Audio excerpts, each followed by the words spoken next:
Hi all, நேற்று வெள்ளிக்கிழமை evening போல் கோவிலுக்கு போகலான்னு சொல்லிட்டு நானும் அம்மாவும் பிளான் பண்ணி வச்சுருந்தோம். ஸோ போகிறதுக்குள்ளே நம்ம டிஃபன் வேலைலாம் முடிச்சு வச்சுட்டு போய்ட்டு நம்ம ரிலாக்ஸாக சாமியெல்லாம் கும்பிட்டு வரத்துக்கு கொஞ்சம் கரெக்டாக இருக்கும் அப்படி சொல்லிட்டு அதான் ரெடி பண்ணியிருந்தேன். நைட்டுக்கு டின்னர் என்ன செய்யலாம்னா தோசையும் ப்ளஸ் பூண்டு சட்னி செய்யலாம்னு சொல்லிட்டு அதான் ரெடி பண்ணிட்டு. பூண்டு சட்னி செய்யும்போது பூண்டு அந்த எண்ணெயிலேயே நல்லா சுருண்டு அந்த ஸ்மெல் வரும். பூண்டு பாயிலான ஸ்மெல் வந்ததுக்கப்புறம் வெங்காயம் தக்காளிலாம் போட்டு நல்லா வதக்கிட்டு நம்ம அதை ஆறுனதுக்கப்புறம் அரைச்சினா சூப்பரான டேஸ்ட்டில் பூண்டு சட்னி நம்மளுக்கு ரெடி ஆகிடும்.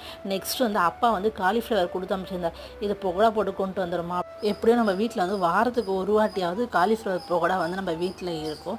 நெக்ஸ்ட் இந்த வேலைலாம் முடிச்சுட்டு அப்படியே கடைக்கு போய்ட்டு அம்மாவை பிக்கப் பண்ணிட்டு நாங்கள் கோவிலுக்கு போகிறதுக்கு கொஞ்சம் ஒரு 8:45 போல் ஆகிடுச்சு.